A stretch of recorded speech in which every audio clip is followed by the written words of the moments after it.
Yes, hello guys, magandang umaga. So, welcome sa ating munting kusina guys. So, ang menu natin guys is pork sinigang.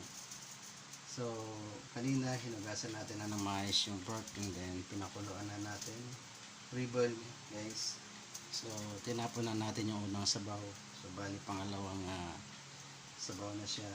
Ito na yung final na pagluto natin. Ayan, so dinagay na natin yung bawang, sibuyas, kamatis, asin, and yung paminta guys sa patis. And then yung isang perasong pork cubes guys. Susunod na natin yan kapag lumambot na yung pork. Sunod natin yung labanos saka yung green chili guys. Then yung eggplant. Then yung beans natin guys. Ito yan guys. Yan. Then yung pechay. Then ito guys yung gamit nating pampaasim sinigang sa sampalok mix guys. Ayan.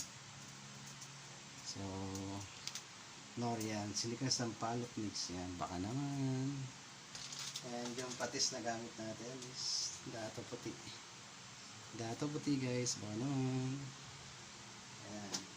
So antayin lang po natin lumambot yung ating pork. Then sundan natin yung ating mga gulay and yung pampaasim natin. Ayan. So yung final taste natin pag nalagay na natin to guys kasi mag-a-add siya ng asim kaalam. So maraming salamat guys.